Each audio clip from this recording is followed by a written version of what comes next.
Ang huling pag-aaralan ay patungkol po kay Judas. Ano po? Parang mas mahirap banggitin sa Judas na sa Tagalog. No? Kasi nga, naging ano na rin yun. Salitang gamit na rin para tukuyin ng di maganda. No? So, tumayo po tayong lahat at basahin po natin ang Matthew 26, verses 20 to 25. Ang eksena po nito ay ang Last Supper. Last Supper ng Panginoon with His disciples bago siya namatay, nagdusat namatay. At babasahin po natin lahat ang verses na ito. Maiksi lang po, ano. Samahan niyo po ako sa pagbasa sa mga talatang ito. Matthew 26, verses 20 hanggang 25. Okay? Handa, basa. Pagsapit ng gabi, umupo siyang kasalo ng 12 alagad. At samantalang sila'y kumakain ay sinabi niya, "Katotohanang sinasabi ko sa inyo, na isa sa inyo ay magkakanulo sa akin." At sila'y labis na nalungkot at isang pagsimulang magsabi sa kanya, "Ako ba, Panginoon?" Sumagot siya at sinabi, "Ang kasabay kong nagsasawsaw ng kanyang kamay sa mangkok ang siyang magkakanulo sa akin. Tunay na papanaw ang anak ng tao tulad ng nasusulat tungkol sa kanya. Ngunit kahabag-habag ang taong iyon na sa pamamagitan niya ay ipagkakanulo ang anak ng tao. Mabuti pa sa kanya, taong iyon ang hindi na siya ipinanganak." At si Judas na kanyang kanulo ay sumagot at nagsabi, "Hindi ako yon, Rabbi." Sinabi niya sa kanya, "Ikaw ang nagsabi." Tayo po mag-pray. Salamat, Lord, sa pagkakataon na mag-aral po kami ng isa po sa mga character sa Bible naging prominent in relation kay Jesus Christ. Lord, we pray na magkaroon kami ng handang puso para po sumubaybay at unawain at tumugon sa iyong mga salita. Dakilang Diyos, tulungan mo kaming na bilang bahagi ng pagsamba na ito ay mapakita namin po sa iyo na pinapahalagaan namin kayo at ang iyong mga salita. Ito po ang aming panalangin in Jesus' name. Amen. Puna po tayo. Ayan po.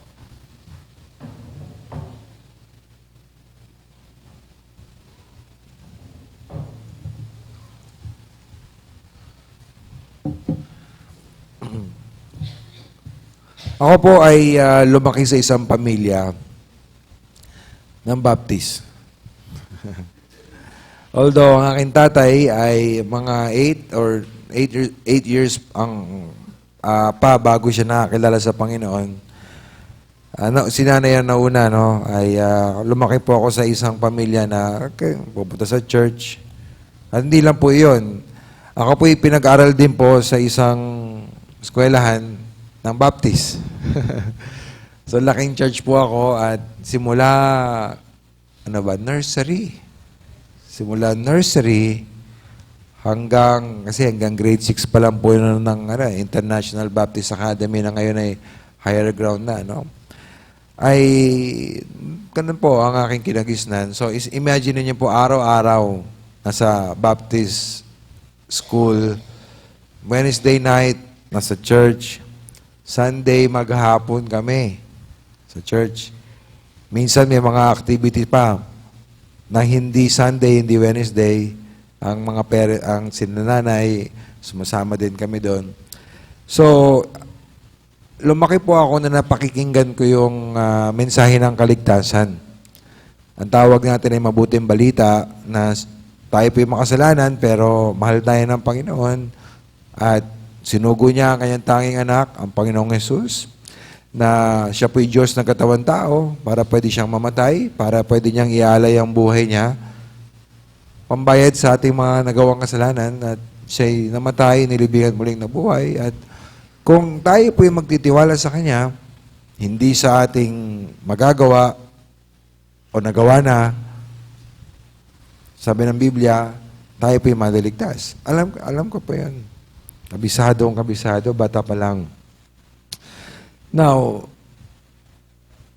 araw-araw, yung teacher namin, nagtuturo ng God's Word bilang bahagi ng ng aming everyday mag-aral namin. At meron pa kaming chapel hour, no? Tuwing Wednesday yon. Chapel hour namin, lahat ng estudyante magtitipon sa main auditorium para makinig sa school pastor, si Pastor Gary Beneventura, minsan si Pastor Tika, iba-iba, nagtuturo ng, guess what? Gospel. Ano? And then, may invitation to accept Christ as your Savior. So, ganun kami. Ganun ko ang aking kinalakihan. At, so, araw-araw, tumatanggap ko sa Panginoon, araw-araw. Ano? Ngayon, nung ako po yung nag-high school na, about second year ako noon, meron ng promise lang noon, pero wala tayong pastor, invite lang. Young people, second year high school, ano baging kamuwang-muwang sa buhay, wala pa masyado. Si Pastor Villafranca nag-preach sa church, I don't even remember kung ang preaching niya was about the gospel. Pero kinausap ko siya pagkatapos, ay ko, gusto ko ma-save. At doon pa yun sa bahay nila Ate Emma. Doon sa tapat nung pintuan nila, sa gilid. So, dumating sa time na nabaptize po ako at naging part ng choir. Doon na nagsimulang pumangit yung choir sa mama ko. Hindi, parang pangit yung sinabi ko. Parang ibig sabihin ngayon pangit. Ibig sabihin, biro lang yan. So, dito to, sumama ako ng choir, di talaga ako marunong umawit, pero gusto kong maglingkod sa Panginoon. Natuturin naman ako, konti. So, nagturo din ako ng mga bata. Estudyante ko, si Tina Ablasa. Yung iba, wala na dito.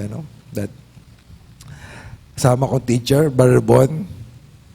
Hindi ko na alam kung ano mga tinuro namin. Pero, at song leading. Isipin nyo, hindi ako marunong kumanta, pero song lead ako. Ang alam kong beat nun, 8. Turo ng lolo ko, Pastor Ramos. Pero, alam ko, sa heart ko, ginagawa ko yung mga bagay na yan. Kasi, gusto kong makasigurado sa langit talaga ako pupunta. In my mind, yung mga yon parang pandagdag sa pagtanggap ko kay Kristo. Para sigurado. Hanggang sa dumating ang December 1995, dumating po kami ng family camp dyan sa Baguio. At yung mga mensahe, naungusap talaga sa heart ko. Kinukonvict ako ng Panginoon na kahit na-involved na ako sa church. In my heart, alam ko na hindi talaga ako mananampalataya pa. Alam ko yung facts. Alam ko yung message. Para maligtas. Gusto mo sabihin ko pa nga sa iba. Pero in my heart, I know, iba yung ginagawa ko publicly, pero alam ko sa puso ko, wala talaga nagbago.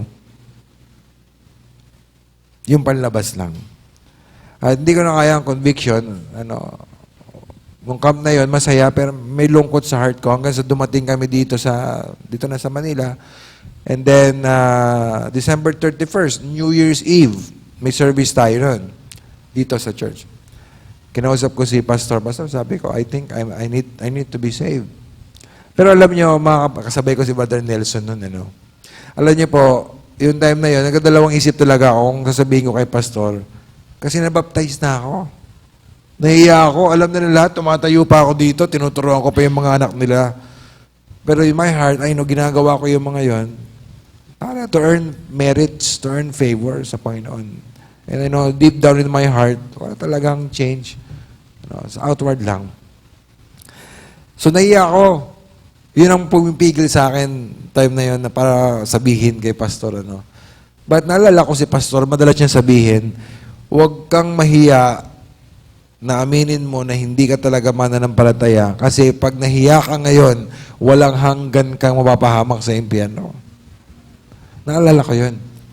That's why sa biyaya ng Panginoon, kinausap ko siya. And then, araw na yun,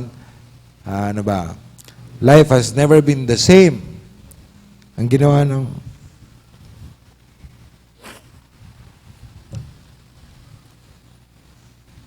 sorry po. Ang ginawa ng Panginoon,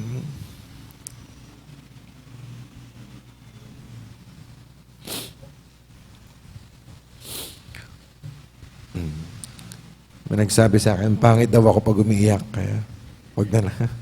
Lalo po pangit. Well, I just can't forget.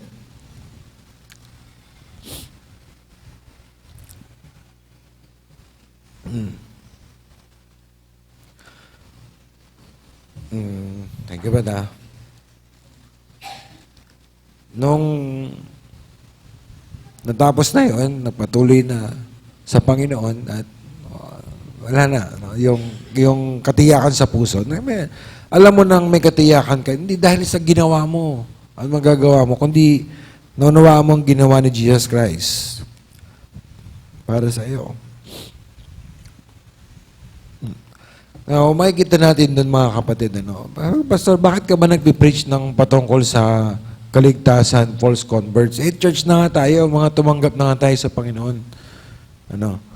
Para sa akin mga kapatid, magiging malaking kapabayaan sa isang pastor na ipagpapalagay niya na lahat ng membro ng kongregasyon at dumadalo rito ay totoong mananampalataya.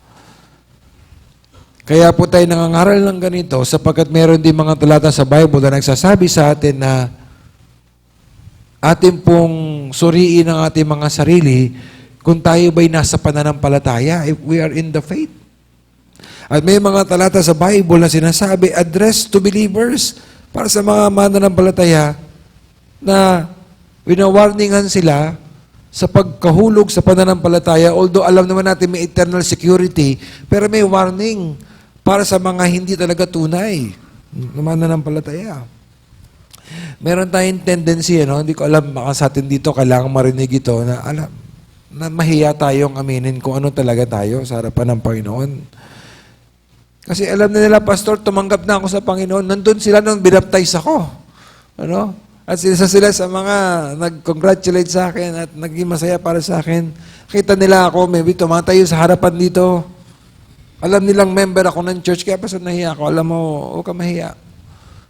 Kasi ang ating topic ngayon patungkol sa isang tao na akala mo talaga save siya. Mga kapatid, pinag-usapan natin si Judas. Siyempre, tayo, baka ang iba sa atin, mas una pa natin natutunan yung salitang Judas kaysa nakilala yung tao kung sino talaga yun. Pero kung titignan mo si Judas, hindi ito basta-basta. Kasama sa 12 ito. Narinig niya ang lahat ng sinabi ng Panginoon. Hindi lang ang preaching ng Panginoon, pati ang interpretation ng mga sinabi ng Panginoon na hindi sinabi ng Diyos sa mga tao na nakikinig. Nakita niya mga miracles ng Panginoon at siya ay nakapag-perform nito.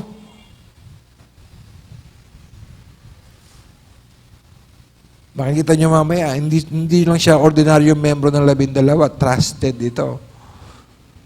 Pero sa bandang huli, hindi pala siya totoong mananampalataya. Nakakatakot mga kapatid, kaya atin pong pag-aralan po ang temang ito. Tayo dapat na mahiya. Kung tayo pa nakita natin ang sarili natin sa harapan ng Panginoon, sa conviction ng salita ng Diyos at banal ng Espiritu, na wala talaga tayo sa Panginoon, huwag na tayo magatubili na lumapit sa Panginoon sapagkat tignan po natin ito.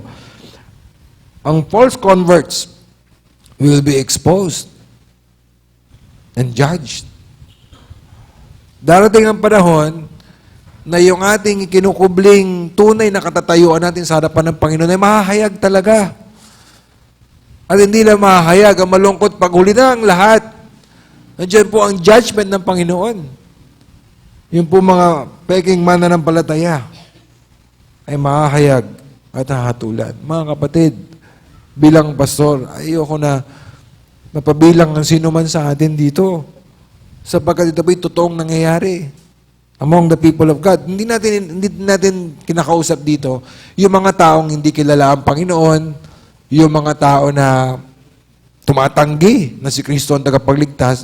Of course, may message ang Panginoon for them. But ang ina-address natin dito ay kagaya ni Judas na kabilang na kasama ang Panginoon. Pero kahit kasama ang Panginoon, wala pala ang puso niya sa Panginoon. Hindi pala siya tunay na mananampalataya. So ang ating sermon at message ngayon is primarily addressed sa professing believers, professing Christians. Kung sinasabi mo, Kristiyano na ako, this message is for you and for me. Kung bibigyan ko ng title ito, wala dyan. The Anatomy of a False Convert. The Anatomy of a False Convert. Si Judas po ay hindi siya nag-volunteer na maging kasama sa 12. Siya ay pinili. Tingnan niyo po sa Luke 6:13 to 16. Luke 6:13 to 16. Kinaumagahan, tinawag niya ang kanyang mga alagad after siya mag-pray na magdamag, ano? Tinawag niya ang kanyang mga alagad at siya'y pumili. Pag sinabing tinawag niya ang mga alagad, marami po ito, mga sumusunod sa kanya. Ano? Kasi marami sumusunod talaga sa Panginoon. At pag sinabing disciples, hindi ibig sabihin nun yung 12 na agad yun. Kasi wala pang 12 at this point. Makakaroon pa lang. So among the masses, mga maraming sumusunod sa kanya, pumili mula sa kanila na 12. Hindi ko lang kung paano yan. No? Ikaw, siguro ganun. Ikaw, siguro ganun. Ano? Pumili mula sa kanila ang 12 na itinalaga niyang mga apostol. Ibig sabihin, mga isinugo. Apostol, sent out once. And then, yung mga pangalan, si Simon. Alam niyo ba na sa bawat listahan ng mga disciples, si Simon palagi, si Peter lagi ang una. Tinawag niyang Pedro. Si Andres, na kanyang kapatid ni Simon. Santiago, James. Si Juan, si Philip, Felipe, si Bartholomew. Si Mateo, kung nagkabaliktad, Matthew, Bartolome. Si Tomas. Santiago, na anak ni Alfeo, to distinguish from the first James, kapatid ni John. Si Simon na tinatawag na masigasig, Zilot. At si Judas, na anak ni Santiago. At si Judas, dalawang Judas. At si Judas Iscariote, na naging taksil. Pag binasa nyo sa gospel si Judas, pag pinapakilala yung mga disciple, lagi nakakabit sa kanya yon na nagtaksil. Lagi nandun. Yun ang naging identity niya. Ano? At yung Iscariote, hindi niya po yung apelido. Ano kaya middle name ni Judas? Hindi po yan apelido. Ano? Yung Iscariote, yung Hebrew word sa lalaki o sa tao, ish. Ano? So, yun yung first part ng word na yan. And then yung riote is probably a place. So, a man from Cariot. Judas, a man from Cariot. So, pinili siya ng Panginoon. At alam niyo ba na si Judas, kung babasahin natin yung limited information na meron tayo from the Word of God, itong taong to, alam niyo yun, di ba? Isang grupo kayo, halimbawa, basketball team, di ba? Pero sa mga basketball team na yan, kanya-kanya ang tungkulin, di ba? Hindi naman pwede lahat superstar. Hindi pwede lahat star player. Meron mga tinatawag na role player. Taga-pasa, taga-screen, di ba? Sila yung taga-pamalit sa pagpagod na yung star player. Di ba? Mga ganun. So, sa disciples ng Panginoon, si Judas, hindi siya pangkaraniwan. Tingnan niyo po ito. Si John 12, verses 4 to 6. Ito po yung eksena na may naghandog sa Panginoon ng mamahaling pabango. Nalala niyo yung kwento na yung babae. At ang nilagay niya yon hindi sa ulo, sa paa ng Panginoon. Ano?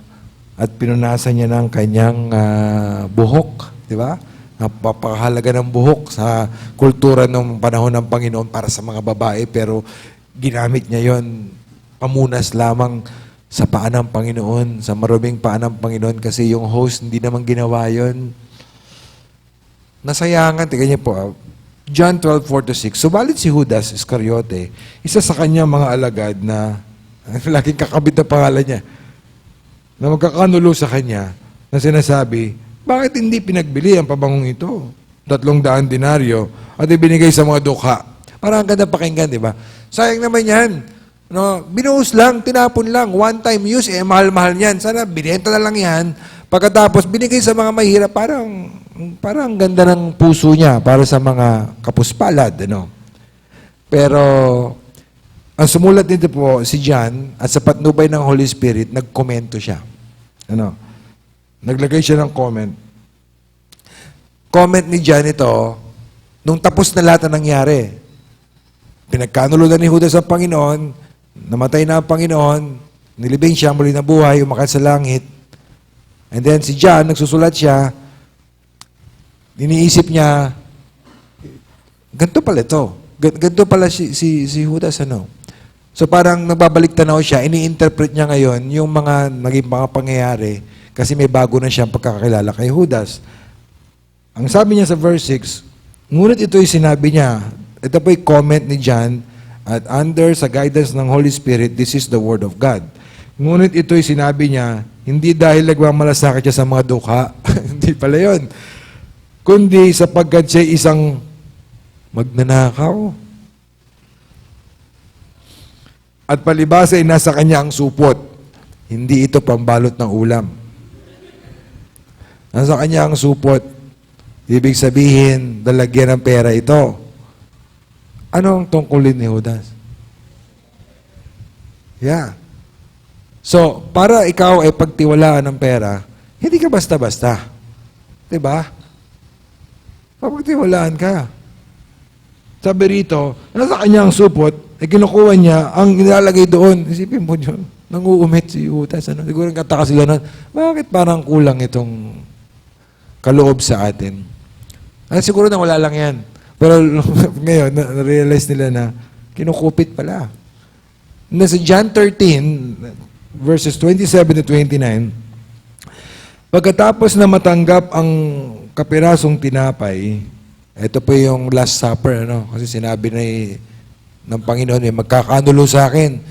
Si Pedro hindi makatiis. Sabi niya kay John, tanongin mo nga ang Panginoon kung sino yun. Siguro nagsesenyasan sila, no?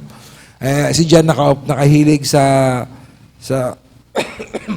ano ng Panginoon, dito ng Panginoon. Tinanong niya, sino ba yung magkakanulo sa iyo? Sinasabi niya, Panginoon. Sinabi niya kay John, kung sino yung kasama ko na, sino yung sasawsaw ako ng tinapay sa vinegar, at iabot ko sa kanya, siya yun. Tsaka yung kasabay ko rin magsawsaw. So ito na yun. Verse 28. Verse 27. Pagkatapos na matanggap ang kapirasong tinapay, inabot ng Panginoon kay Judas. Ano? So at that time, alam na ni Judas na alam na ng Diyos ang gagawin niya. Kasi tinatago niya yun eh. Ang usapan nila ng mga religious leaders na secret arrest lang kasi that time merong national feast. Maraming mga Hudyo, mga balikbayan sa Jerusalem to celebrate the feast. At hindi na alam ng mga religious leaders ang sentimiento ng mga tao. Baka pag inaresto natin si Jesus Christ publicly, magkarayot, papasok ang Roman government, patay tayo. So kailangan secret lang. Siguro ang usapan nila ni Judas tsaka ng mga leaders, actually kausap niya yung chief priests. Dalawa kasi, ay marahil pagkatapos na lang ng pista na to. Ngayon, yung cover ni Judas, wala na, na-blown na ito. Kilala na siya. Kaya napabilis na rin. Napabilis na rin ang proseso. Tignan niyo po ang sabi rito. Alam niyo po ba ito yung informasyon na ito? Sinabi, sa verse 27, sinabi sa kanya ni Jesus, gawin mong mabilis ang iyong gagawin. Silang dalawa nagkakaintindihan nun. Verse 28. Siya nga pala, I forgot yung detail na nung inabot yung tinapay ng Panginoon, inabot niya kay Judas, si Satanas ay pumasok kay Judas. So this is demon possession na rin, no? So sabi ng Panginoon, gawin mo na yung gagawin mo. Ang mga disciples, walang kalam-alam. Verse 28, hindi nalaman ang sino mang nasa hapag ang dahilan kung bakit niya sinabi ang mga ito sa kanya. Narinig nila sinabi, kung anong gawin mo na. Pero hindi nila naintindihan para sa yun. Ito ang kanilang understanding, 29. Iniisip ng ilan na sapagkat si Judas ang may hawak ng supot, ay sinabi ni Jesus sa kanya, bumili ka ng mga bagay na ating kailangan sa pista. O magbigay siya. So parang inautusan siyang bumili ng, baka may kailangan pa tayo habang kumakain tayo. Ganun. Yun ang pagkaunawa nila. Now, so trusted po ang taong ito. Ano? At sinabi ng Panginoon, sa Matthew 26, 21 to 22, sinabi po ang Panginoon, ito yung in-announce niya.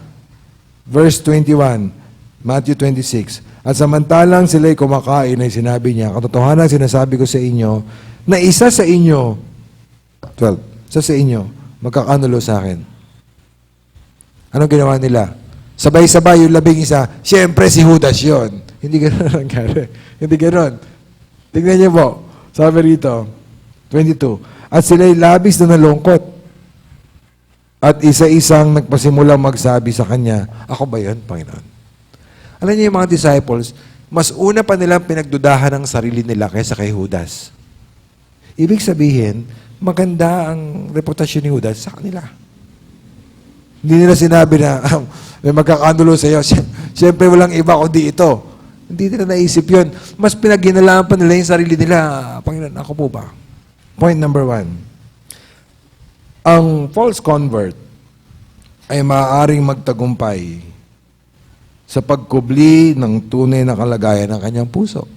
I mean, for some time, nag-succeed si Judas. Until the very end ng arrest. Siguro nung nakita na lang nila na kasama na si Judas ng mga mag-arrest, so doon pa lang nila, traitor pala ito. Pero bago yon, hindi nga nila alam kung ba't umalis si Judas. Tinawag na pala yung mga a-arrest kay Jesus Christ. Hindi nila alam yon. Ang inisip nila, ako ba yun? Ako ba yung ano? So, nagtagumpay si Judas na maitago niya kung ano talaga ang nilalaman ng kanyang puso. Kung ano talaga ang kanyang standing before the Lord. Kaya nga po, mga kapatid, nung ibinasa natin kanina, di ba? Sa John chapter 12, verse 6, nare-realize ni John na kaya pala nangyari yung mga yun. Later na lang nila na-realize kung gaano kasama si Judas all along. Kumbaga, siya yung tipong tao na sumusunod sa rules, ginagawa yung pinagagawa sa kanya. Siya yun. Active. Very active. Kasama ng 12 eh. Very active. Sabihin na natin sa language natin ngayon, active sa ministry, sa gawain ng Panginoon. Natago niya yun. Natago niya yun. Alam niyo mga kapatid, ito po yung magtuturo sa atin kung gaano kasophistikado, kung gaano kagaling ang puso natin sa pagsisinungaling.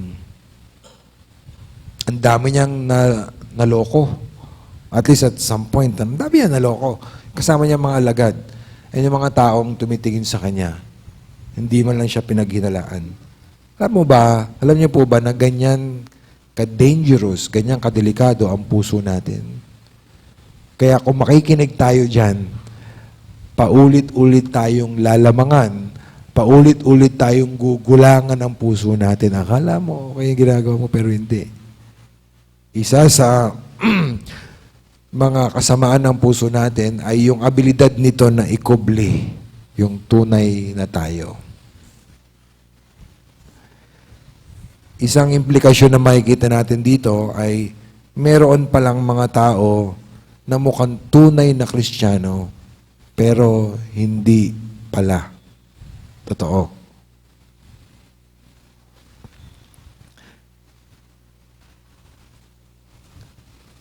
Ang tawag doon ay professing Christian. Siguro, kung titignan mo siya, kumpara sa ibang Christian, wala kang pagkaiba. Yung awit niya, awit din ng mga ibang Christian. Yung bihis niya, tindig niya, ganun din. Pero deep down sa heart ng tao, which hindi natin alam yun. We are not the final judge. No? Itong taong to, we're not the final judge. Pero sinasabi sa atin ng God's Word, pwede pala na, i-conceal, itago ng isang tao yung totoong spiritual condition niya. Hindi pala ibig sabihin na active tayo naglilingkod sa Panginoon, totoong Christian tayo. Lahat ng totoong Christian dapat naglingkod sa Panginoon. Pero hindi lahat ng active sa paglilingkod, totoong Christian. Si Judas, apostol, wala nang tataas pa doon sa mga mga believers, apostol ito eh. So I wonder, sana wala sa atin dito na nagtatago lang. I'm not thinking about individual na mga tao. This is a general appeal sa lahat sa atin to examine ang heart natin. Ano ba talaga tayo? Are we for real? Totoo ba talaga tayo or nagpipretend lang tayo? Ang daming pinasakay ni Judas. Pero never naniwala, never niya nalilang ang Panginoon. Kasi alam niyo po ba na simula pa lang, alam na ng Diyos yan. Alam na ng Panginoon yan. Tignan niyo po sa Matthew 26. Binasa natin ito kanina Matthew 26 verse 21. No? Sinabi ng Panginoon, isa sa inyo na magkakanulo sa akin. Sinabi na ng Panginoon. No? Hindi natin babasahin yung iba. John 6:64. Yan. John 6 pa lang po ito, no, at the height of the popularity of Christ. Sabi diyan, subalit may ilan sa inyo, sinabi ito ng Panginoon sa kanila, matagal pa ito bago siya mamatay. Ito yung kasikatan ng Panginoon, John 6. Subalit may ilan sa inyo na hindi sumasampalataya. Sinabi niya. Sapagkat nalalaman ni Jesus, ba't niya sinabi yun? Ano? Sapagkat nalalaman ni Jesus, buwat pa nung una, kung sino-sino ang hindi sumasampalataya at kung sino, singular. At kung sino ang magkakanulo sa Kanya. Alam ng Panginoon. Of course, ang tanong sa isip natin, Pastor, bakit pa niya pinili? Alam na ng Panginoon, di ba? Well, I don't know. Di ko alam. But siguro, because alam ng Lord that that's part ng prophecy, itinakda ng Panginoon sa Kanya. Ano? So, ang point number 1 natin, ay pwedeng magtagumpay ang isang tao para itago niya ang kanyang tunay na kalagayan sa spiritual. Point number 2, a false convert is known by God. Ang peking mananampalataya ay kilala ng Diyos. Nakakita na ba kayo ng bata minsan nagtatago sa iyo? Gusto kang pagtaguan ng bata. Katago siya minsan sa isang poste na mas manipis kaysa sa katawan niya. At dahil hindi kanya nakikita, akala niya hindi mo rin siya nakikita. Alam niyo mga kapatid, ganyan ang mga false converts sa paningin ng Diyos. Meron pang isa na yung mga ostrich, minsan binabaon nila yung ulo nila sa buhangin. Wala sila nakikita, inisip nila, hindi ako nakikita nang umahabol sa akin. Laki-laki ng katawan ng ostrich. Di ba? Alam niyo po, mga kapatid, mga kasama, no? Maari natin na madaya, makumbinse ang mga tao na, walang problema sa akin, Christian talaga ako. Pero never natin po makukumbinse ang Panginoon. Kasi nakikita ng Panginoon, straight through, beyond sa mga ginagawa natin, diretso sa puso natin, kilala po tayo ng Panginoon, mga kapatid, mga kasama. Nadalaman niya kung sino magkakanulo sa Kanya. Sinabi ng Panginoon sa John 13, verse 18, John 13:18, hindi ako nagsasalita tungkol sa inyong lahat, nakikilala ko ang aking mga hinirang, ngunit ito ay upang matupad ang kasulatan, ang kumakain ng aking tinapay ay nagtaas ng kanyang sakong laban sa akin. Tinutukoy dito, ito po yung time na hinugasan ng Panginoon yung paa ng mga disciples. So sabi niya, lahat kayo malinis na, pero hindi kayo lahat kasi may isa na magkakanulo sa akin. Tapos, nakita niyo po ba sinabi dyan sa middle part ng verse 18, ngunit ito ay upang matupad ang kasulatan. Ano ibig sabihin nun? Sinasabi ng Panginoon na yung mga mangyayari sa Kanya, kasama na yung pagkakanulo ni Judas, lahat ng iyon ay nasa plano ng Diyos. Hindi ibig sabihin ang Diyos ang pumilit kay Judas na mag-Judas. Kung hindi nakatakda na lahat iyon, may pananagutan si Judas sa kanyang ginawa. At ibig sabihin mga kapatid, na paano natin nasabi na alam ng Diyos yung mga false convert? Kasi sinabi niya Pangalawa, kasi nakapropesiya na. Daan-daan taon bago mangyari yung nangyari nung panahon ni Jesus Christ, sinabi na ng Diyos. Yung last part na nabasa natin sa quotation sa Old Testament po yan. So, ilang application po dito. Nalalaman po ng Panginoon ang tunay na kondisyon ng ating puso. Wala po tayong may tatago sa Kanya. Sa tao, pwede. Pero sa Panginoon, hindi. Nakikita niya, higit pa sa ating mga ginagawa ang laman ng ating puso. At ito po nakakatakot dito. yung Diyos na nakakakita, nakakakilala sa iyo ng lubos, siya rin ang hatol sa iyo. Okay, sana kung malinlang mo yung judge eh. Di ba? Pag sa korte, hindi mo maniwala sa iyo yung mga taong nag-observe, pero pag yung judge naniwala sa iyo, oswelto ka. Pero sa paningin ng Panginoon, hindi eh. Nalalaman, yung pinaka nakakakilala sa iyo, siya rin ang hahatol sa iyo. Hindi ba nakakatakot po yung mga kapatid na hindi kailangan ng Diyos ng testigo at never masusuhulan ng Panginoon? Nalalaman ng Diyos kung totoong Kristiyano tayo, hindi. Kaya ito lang aking encouragement sa iyo. Kung ikaw ay, alam mo ngayon, kinakausap ka ng Panginoon, you're not really a true Christian, pero nahihiya ka, huwag ka na mahiya kasi alam na ng Diyos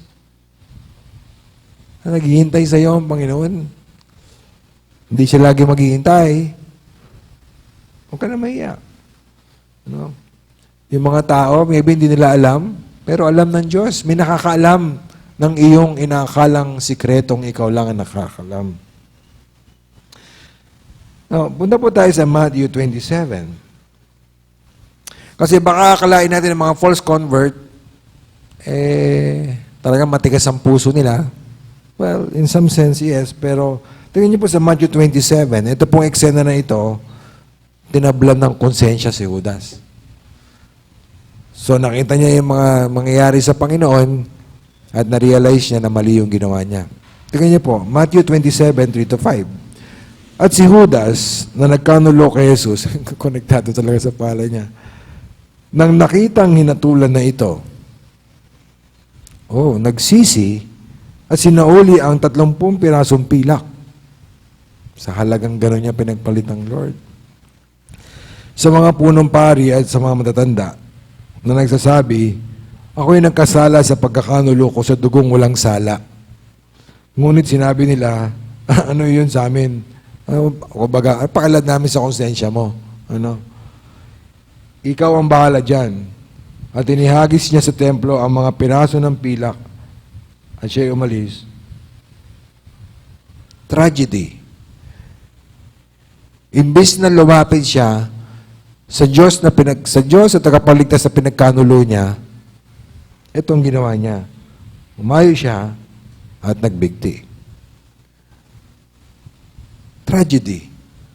Grabe yung sinapit nitong taong ito, di ba? Now, basta nagsisi siya, sabihin, save ba siya niyan? Makikita natin sa Bible, merong dalawang klase ng pagkalungkot sa kasalanan. Worldly sorrow and godly sorrow. Ang worldly sorrow, yung nalungkot lang. Nakita ba kayo minsan ng mga scammer? Pag nahuli sila, ang mabait nila, di ba? Nagsisisi na po ako sa aking ginawa. Meron, tinanong niya sa TV, nagsisisi ka na ba sa ginawa mo? Opo. Ba't ka nagsisisi? Kasi nahuli po ako. So kung hindi siya nahuli, di ba? Nakita niyo po yun. At we can all identify with that, di ba? Lalo na hindi pa tayo mananampalataya, gumagawa tayo ng alam nating kasalanan. Kasi nahuli tayo, we feel bad about it, nalungkot tayo, hindi ko dapat ginawa to. Not because nagkasala ako laban sa Diyos, but because nahuli ako eh. Ang laki ng epekto rito sa reputasyon ko sa school, sa work, sa neighborhood, sa mga magulang ko. Di ba? So si Judas man nag-repent, this is what we call worldly sorrow. Malungkot ka lang. Alam niyo mo, repentance is hindi yung nalungkot ka lang. Kasi si Judas nalungkot, pero hindi bumalik sa Panginoon. Maraming tao ang malungkot dahil sa kasalanan. Pero hindi nila hinahanap ang nag-iisang hope para mapalaya sila at mapatawad dito at malinis sila. Pastor, totoo bang si Judas talaga hindi mananampalataya ito? Baka naman pagdating sa langit, makita natin siya doon. Sana, pero hindi eh. Kasi tingnan niyo po ang John 17:12.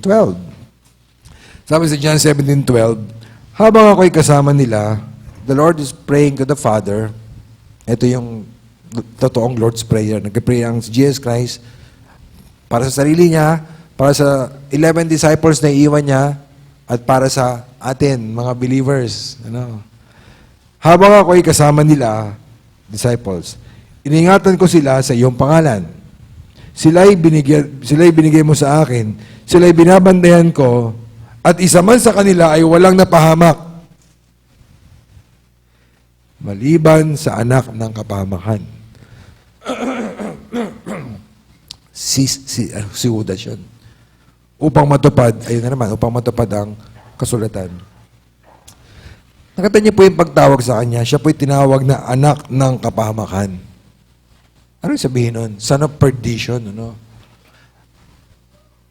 Noong unang panahon, dito ang paraan nila para ilarawan nila ang isang tao na merong katangian na tinataglay, ano, tatawagin nila itong anak ng kung ano man yung katangian niya. Halimbawa, merong isang tao na sobrang talino niya. Ito parang siyang anak ng wisdom. Parang sa sobrang talino niya, parang ang mga magulang niya ay yung wisdom mismo. Of course, figure of speech yun. No? Hindi naman nagkaroon ng anak ang wisdom. It's an abstract thing. But, dahil sa sobrang talino mo, parang ang anak ng wisdom. Ayan. Ano? Si James and John, tinawag silang sons of thunders. Ano?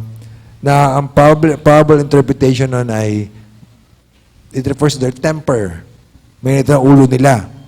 Ano? Na sobra kang mabilis na kumulog, no? Sumabog, para ang anak ng thunder. Mga anak ng thunder. So, nung tinatawag ito si Judas as son of perdition, ibig sabihin, ito talaga ang kanyang pinatunguhan. Ano? Ito ang karakteristik niya, ito ang kanyang destiny. And then, in Matthew 26:24, sabi diyan ni Jesus Christ, tunay na papanaw ang anak ng tao tulad ng nasusulat tungkol sa kanya. Mangyayari talaga, no? Mamamatay ako. He is the Son of Man. Ngunit kahabag-habag ang taong iyon sa pamamagitan niya ay ipagkakanulo ang anak ng tao. I will be betrayed. Mangyayari yon. Pero kahabag-habag naman yung tao na gagawa noon sa kanya, sa akin. Tingnan niyo po ito Mabuti pa sana sa taong iyon ang hindi na siya ipinanganak. Isipin niyo yun. Ano ibig sabihin nito? Mapahamak talaga. Si Judas, we believe na nasa impyerno talaga itong taong ito. Point number 3. Medyo mahaba ito. Ano? Ang false convert can also become sad because of sin. Ang peking mananampalataya ay maaari maging malungkot din dahil sa kasalanan. Pero ito ang problema. Ngunit hindi manunumbalik sa Diyos para sa paglilinis at kapatawaran. Mga kapatid, hindi ibig sabihin nalungkot ka sa mali, repentance na yon. Ang totoong repentance, babalik sa Panginoon. Naalala niyo po yung prodigal son. Nung na-realize niya, pinreach ko to last Friday sa BGMBC, na-realize niya na naubos na kasi yung pera niya eh. Tapos naubos yung pera niya, doon pa nagkaroon ng taggutom. Walang gusto tumulong sa kanya. Sobrang hirap niya. Sabi niya, na-realize niya na, hindi, sa bahay ng tatay ko, yung mga kasambahay, sagana sa pagkain. Ako ngayon ito, pagkain ng baboy, parang gusto ko ng patulan to. So, ang nangyari sa kanya, gantong gagawin ko, sabi niya, no? Babalik ako sa bahay, kakausapin ko yung tatay ko. Kahit wag niyo na akong ituring na anak, di ako karapat-dapat, kahit gawin niyo na lang akong utusan. Okay na sa akin yun. Ako'y nagkasala sa Diyos at sa inyo. No? So, yun ang repentance. Na-realize mong mali ka at lalapit ka sa Panginoon. So, kasi alam mo, akala kasi natin mga Kristiyano, minsan naiinggit tayo sa mga unbeliever, nagagawa nila yung gusto nila. Di ba? Napapanood nila yung gusto nilang panoorin at na-enjoy nila yung gusto nilang enjoyin ng mga kasalanan. Akala natin, parang buti pa sila. Pero alam niyo po, malungkot ang buhay ng tao na namumuhay sa kasalanan. Masaya ang kasalanan sa simula. May kurot ng saya yan. Pero pagkatapos, pain. Ba't alam mo, Pastor? Lahat naman tayo, pinanganak na unbeliever eh. Di ba? Gawin mo, kasalanan? Masaya ba yan? Masaya ba ng lasing? Pag nanood ka ng commercial sa TV, ginuman sila, mga macho, di ba? Pero hindi nila pinapakita yung pagkatapos, anong nangyayari pagkatapos ng inuman. Wala pang commercial na nagpapakita ng riot. Pagsuka, di ba? Paghiga sa kalsada, paggulpi sa asawa, wala nagpapakita ng ganon. Kasi ganon ng kasalanan, di ba? Pero tayo, naiinggit tayo, pero alam niyo mga kapatid, huwag natin kainggitan ng masasama ang kasalanan. Kasi malungkot ang buhay niyan. So, huwag niyong i-confuse yung kalungkutan sa repentance. Ano? So, para po tayo mapatawad, hindi sapat na malungkot ka lang sa kasalanan mo. Kailangan kang lumapit sa Panginoon. Meron sa atin dito, alam mo, deep down in your heart, you're not a Christian, you're not a believer, and naranasan mo yung mga consequences ng kasalanan mo, at nakakalungkot, nakakabigat talaga. Pero hindi sapat yan. Lumapit ka sa pwedeng magtanggal ng bigat na yan. Lumapit ka sa pwedeng maglinis ng puso mo. Walang iba kundi si Jesus Christ. May regalo ang Panginoon sa atin. Ano? Pero kailangan tanggapin. Di ba? The gift of God is eternal life through Jesus Christ our Lord. Pero paano makuha yung regalo na yan? Sabi ng Bible, magsisikat manampalataya sa Kanya. Kaya, kung meron ka dito, bigat na bigat ka sa puso mo, hindi sapat yan. Kailangan kang lumapit sa Panginoon. At ngayong araw na ito, pwedeng mahulog ang bigat na dinadala mo. Simula noon, matagal na hanggang ngayon, pwedeng mawala yan sa iyo.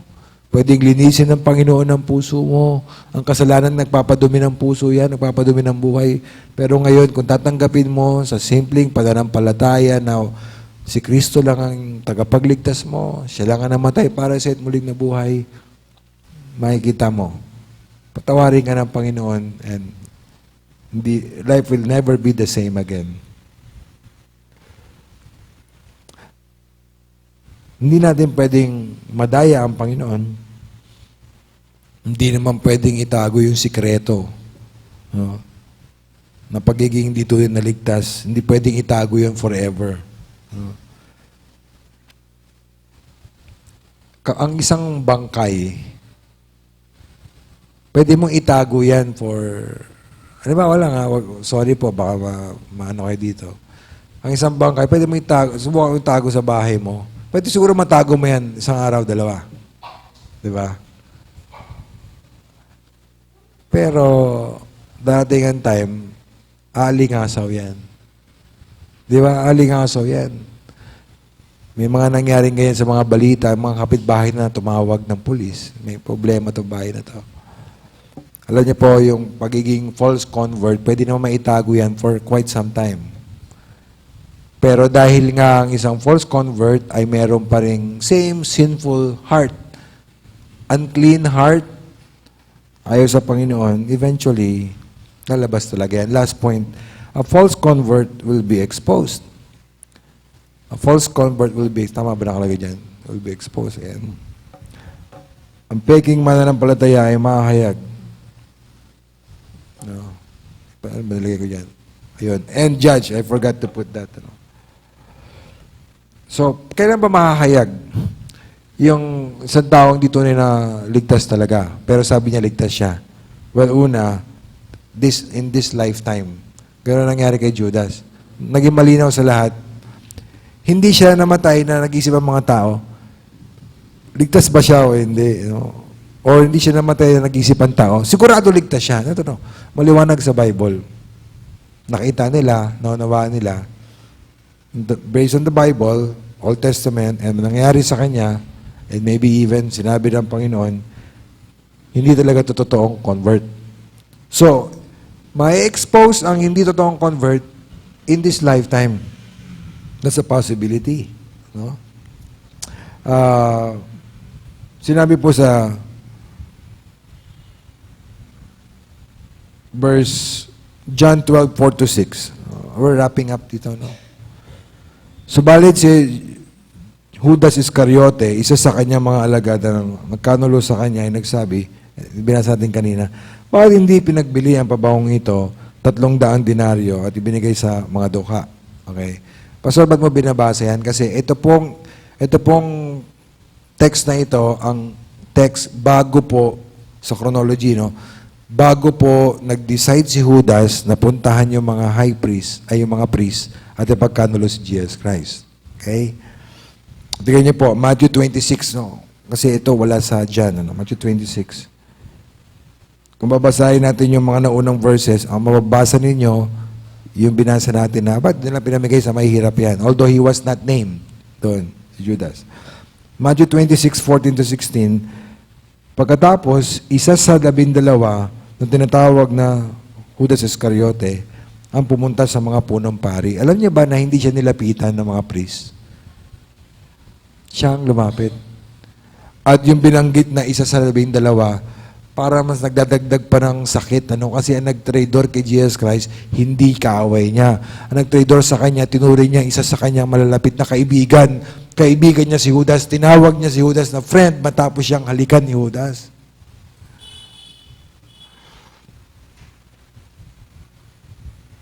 Maybe even before he kissed the Lord. Sinabi rito, sabi niya, anong ibibigay niyo sa akin kung bibigay ko siya sa inyo? At kanilang pinagtimbang siya ng 30 pirasong pilak at mula noon, dinanap siya ng pagkakataon na may pagkanulo si Kristo, si Jesus. Because hindi pwede public. Ano? This time, Tuesday, bago yung namatay si Jesus Christ. So, few days bago siya arrested. Tuesday of the Passion Week.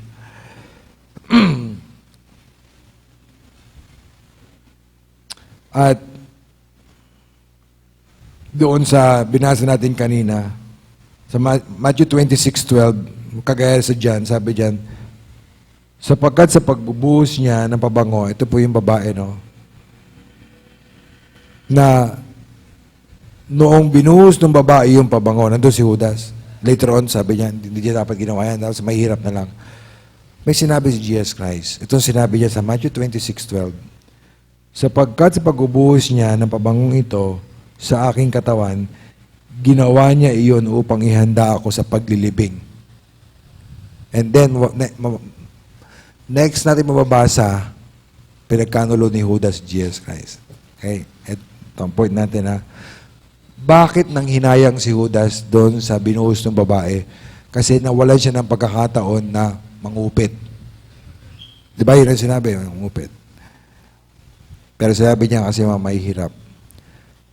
Nung nawala siya ng pagkakataon mangupit, narinig niya, mamamatay pala to. Mamamatay pala to yung sinusundan ko. And then siya kanya pinagkanulo. Ano ang dahilan na pinagkanulo niya si Jesus Christ? Ano sinabi niya? Magkano bibigay niyo sa akin? Pera. Greed. No? Ang ibig sabihin po nito, mga kapatid, ay maaaring kaya niya pinagkanulo ang Panginoon kasi all along kasama siya ng Panginoon. Why? Because of money. Humuha siya ng pera. Ano nalaman niya na mamamatay pala to eh. Hindi pala ito totoo maghahari at magkakaroon ako ng pagkakataon na mas lumawak pa ang aking pagkakataon na maging kilala at maybe makakuha ng yaman at katanyagan. Mamamatay pala ito eh. Paano ko mapakinabangan to? Benta ko na lang. Maaring gano'n nangyari. Pagkanulo ko na lang. Kasi magkapera talaga ako. Greed. Natago ni Judas ito. Ano? And hindi nakita ng mga tao yan. Pero eventually, nakita nila, gaya sinabi ni John, ano pala ito? Magnanakaw siya. Alam niyo ba, mga kapatid, na ang hirap lang isipin ito, no? Pero, habang si Judas kasama niya ang Panginoon, siya pa rin po Panginoon, kasama niya si Jesus Christ, pero ang tawag niya kay Jesus Christ, mapapansin niyo, Rabbi, teacher. I don't think tinawag niya ang Panginoon as Lord. Teacher. Alam niyo ba na all along, kasama niya ang Panginoon, siya po ay nasa ilalim ng kapangyarihan ng Diablo, impluensya ng Diablo. Tingnan niyo po, John 6:70-71. John 6:70-71. Sumagot sa kanila si Jesus, hindi ba pinili ko kayo, ang 12, at ang isa sa inyo ay ano? Diablo. Siya ay nagsasalita tungkol kay Judas na anak ni Simon Iscariote sapagkat siya ay isa sa 12. Siya sa inyo ay diablo. Wala pang betrayal dyan. John 13:2, ng oras ng hapunan, nilagay ng diablo sa puso ni Judas Iscariote na anak ni Simon ay pagkanulo siya. John 13:27, pagkatapos na matanggap ang kapirasong tinapay, si Satanas ay pumasok sa kanya. So makikita natin mga kapatid na all along, nandun ang influence ng diablo sa kanya. You know? At na-reveal siya. Paano nalaman na hindi siya tunay? Sa ginawa niya. So in this lifetime, i-expose tayo ng Panginoon and maisip natin na parang nakakatakot, parang painful yan, nakakahiya yan, Pastor. No? Pero alam nyo, that's grace. You know why? Kasi ang alternative, kung hindi ka ma-expose dito at magkaroon ng pagkakataong magsisi, ma-expose ka sa judgment. Tignan niyo po sa Matthew 7:21-23. Nakita natin ito. We had a sermon dito. Sabi diyan, hindi lahat na nagkasabi sa akin, Panginoon, Panginoon ay papasok sa kaharian ng langit, kundi ang gumaganap ng kalooban ng aking Ama na sa langit. Sa araw na iyon, Great Judgment Day, ay marami ang magsasabi sa akin, Panginoon, Panginoon, hindi ba nagpropesiya kami sa iyong pangalan at nagpalaya sa mga demonyo sa iyong pangalan at sa iyong pangalan ay gumawa kami ng maraming gawang makapangyarihan, miracles. At kung magkagayon na ipahayag ko sa kanila, hindi ko kayo kilala kailanman. Lumayo kayo sa akin, kayong mga gumagawa ng kasamaan. Mga minamahal, kung hindi man tayo ma-expose dito sa ating pagiging false convert, darating ang panahon may expose tayo sa judgment ng Panginoon, sa harapan ng Panginoon, and it will be too late. Wala nang pagkakataon. Anong gagawin natin? Kung kinakausap tayo ng Panginoon right now, sinasabi sa atin ng Panginoon through the Word of God, by examining ang ating buhay, ang ating heart, we came to the conclusion na hindi talaga tayo mananampalataya, huwag tayo magtago. So you will be exposed. Maybe this is the Lord's time para expose ka, para hindi maging uli ang lahat para sa iyo. So ngayon, ang gawin mo, manampalataya ka sa Panginoon. Pastor, ano sabihin ng ibang tao? Huwag mo isipin yun. Isipin mo ikaw at ang Panginoon at ang walang hanggan. You come to the Lord. Magpakumbaba ka. That's how we're saved. Di ba? Magpakumbaba tayo sa harapan ng Panginoon. Tigilan natin ang pagkukunwari. Because kung hindi ka may expose ngayon, you will be exposed sa harapan ng Panginoon. Wala ka ng time. Ito natin dito ang katotohanan na yung mga false converts, they will be exposed. And they will be judged. But today is the day of salvation. Kung hindi ka pa talaga mananampalataya, huwag mo nang palipasin ang mga panahon. Huwag baka sakali ka na, meron siguro tamang panahon. Now is the right time. Lumapit ka sa Panginoon. It will be talagang napakabigat na bagay para sa akin na sa pastor. Makita ang isa sa atin dito. Sa bandang huli, hindi din pala totoong mananampalataya. False converts. They will be exposed and they will be judged. Let's pray. Lord, I pray, kayo po ang patuloy na mangusap sa puso ng bawat isa.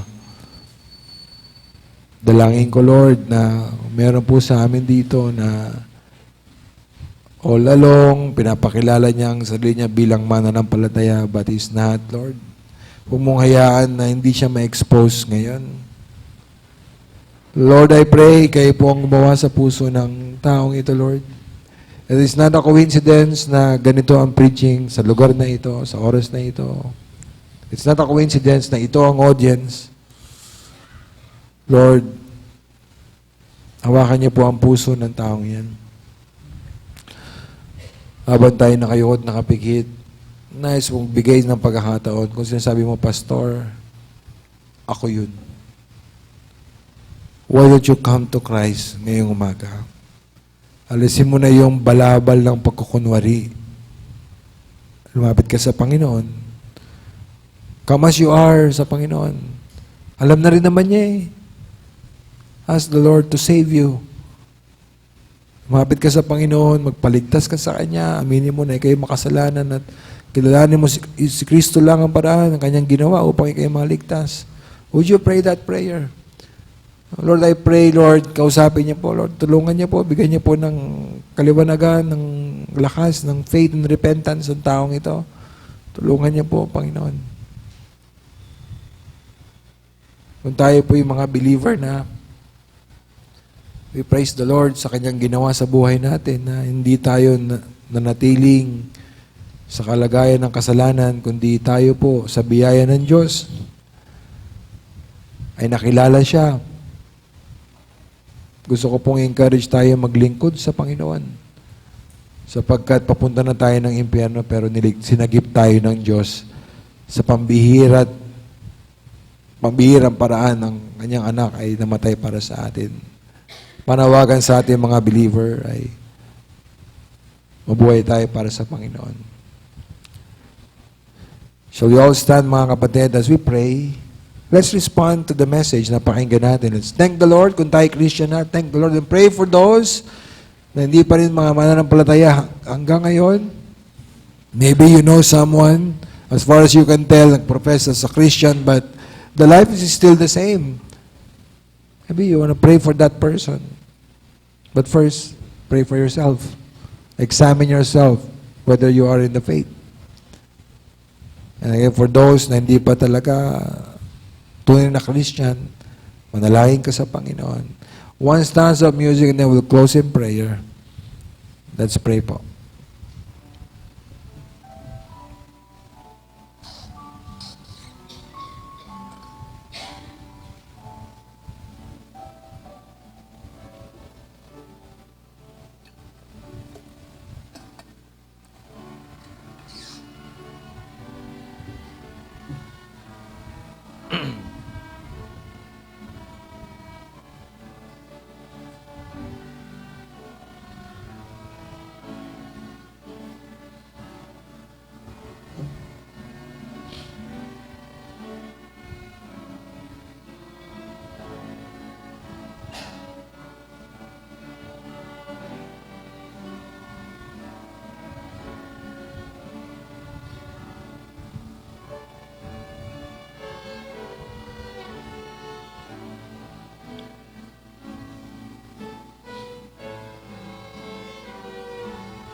Amen. Salamat, Lord, sa God's Word.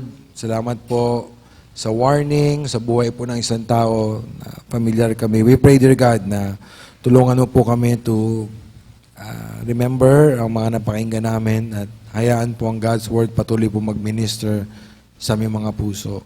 Ito po aming panalangin, o Diyos, sa ngalan po ni Kristo Jesus. Amen at amen. Manatili po tayo nakatayo, pero